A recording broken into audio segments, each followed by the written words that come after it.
You're checking out Power99.com. Don't stop. It's Power 99, the Rise and Grind Morning Show. I'm Mina, Say What with Mother Knows. We have good music's own Miss Teyana Taylor in the building. All right. Hello, Teyana. Hi, how are you? Good to see you again. You got the sexy voice on early this morning. Got that sexy video too. I had to cut VH1 off too. I couldn't believe it. But we'll talk. Thank you. You know that morning voice is like you're not even trying. It's just like, you know. I love the hair. It's long. Bone straight. You. Bone. I love it. Listen, so congratulations, Teyana. Thank you. You have an album called 7, number one hip hop and R&B album. Congratulations. Thank you. 16,000 copies. That's amazing. How are you feeling about that?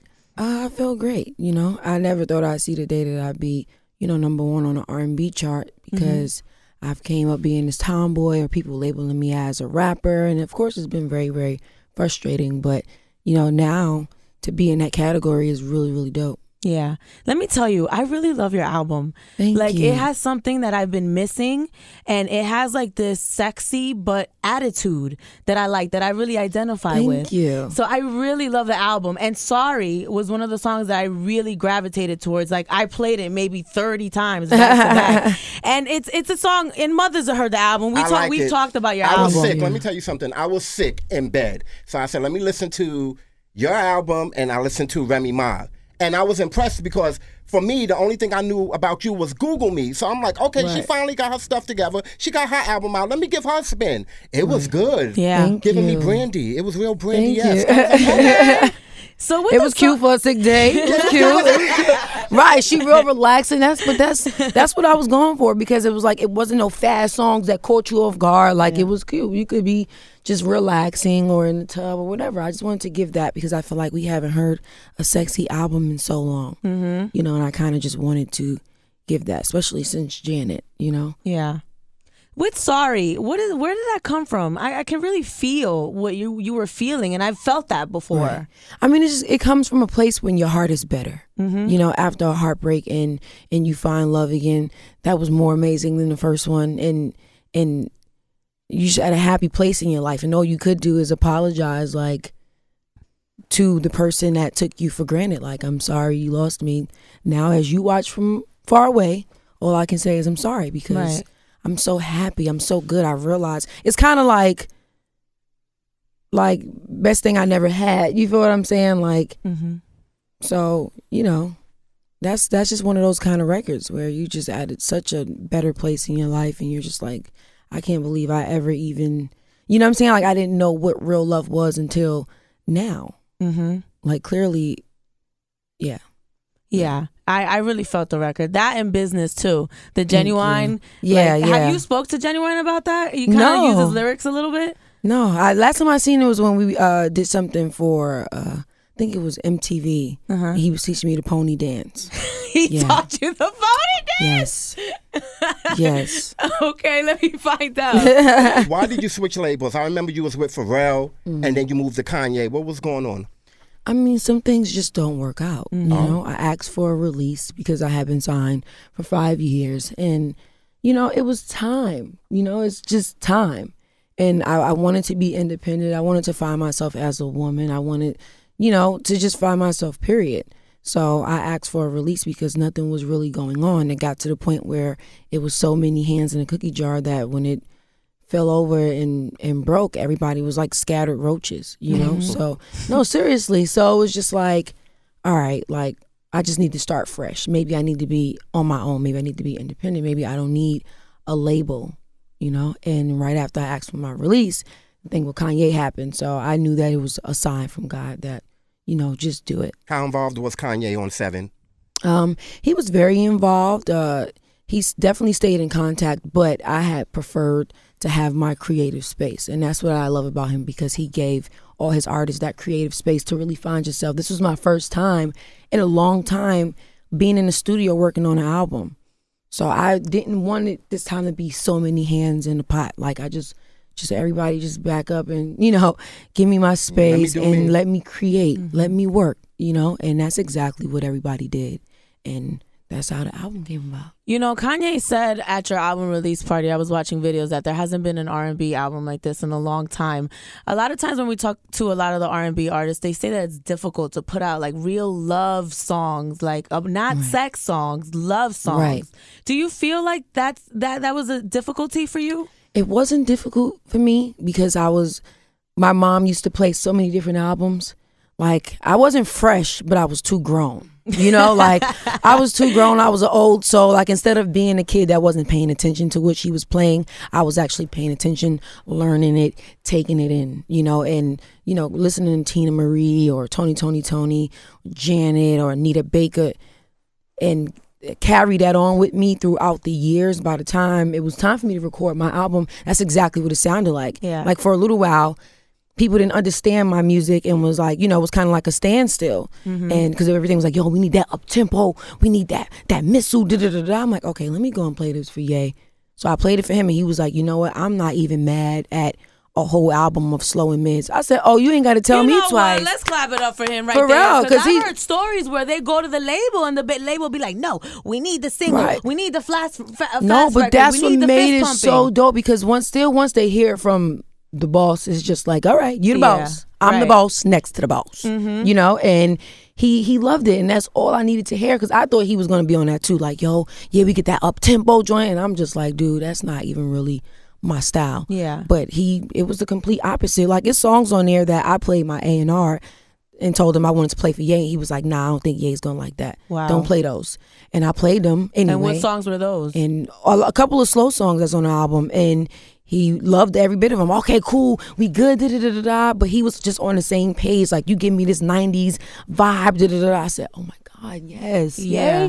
Yeah. Yes. You know, it just be everything that you want to just, yes, bitch. you know, right, pretty much. Like, if I could say that, I would say that. Like, yes, you hitting it on the spot. So, you know, it felt good. There was a mood that I liked, and I feel like I've missed that. You know, remember when you used to pop in the album, there was a certain mood. Right, like you right, was either right, a right. ratchet mood or yeah, like sometimes like you want to clean mood. up or whatever. Right. You want to, you know, it's just, and I like that because I feel like I put it to where you can do several different things to the album besides just relaxing or cleaning or whatever. Yeah. I like that it's well produced. When I listened to the album, I was like, oh, this ain't no bull here. Right. This is solid. You Right. worked with some strong people. You worked with Andre Vidal, and you also worked with Harmony Samuels. Now, Yes. Harmony has been blessing the girls from Kelly Rowland Yes. to Fantasia. Right. So shout And out to Harmony. Ariana.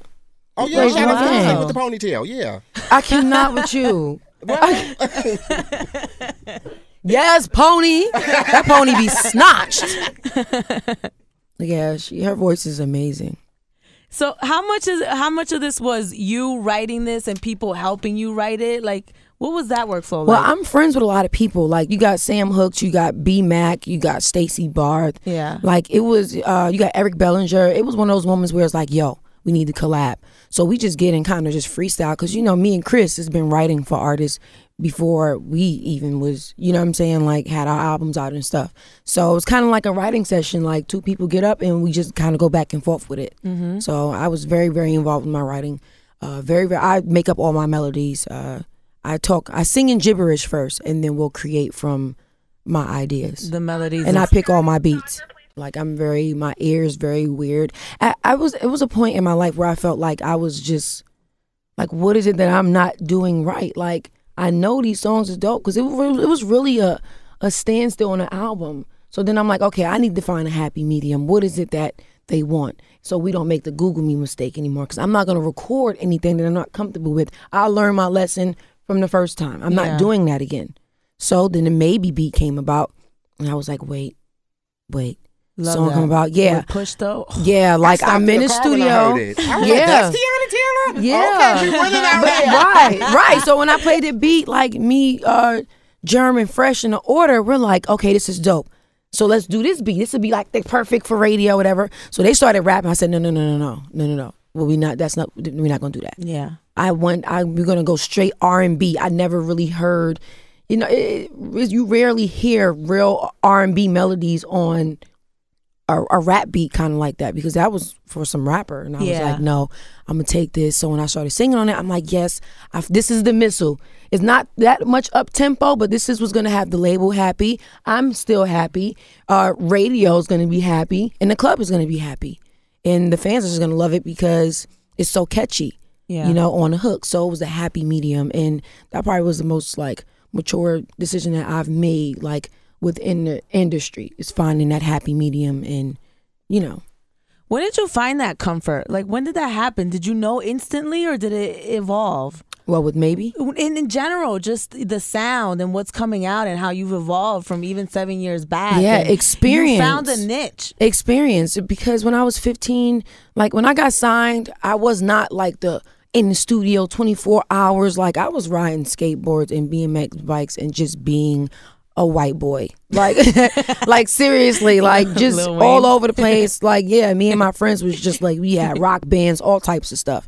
So by the time I got signed, it kind of just, everything just was happening so fast, and I haven't experienced enough. I haven't been in love. I haven't been heartbroken. I wasn't a young lady, you know. So that's why I don't regret anything, because I always think about, like, what could have possibly, like, what would I be right now if everything would have popped off at 15?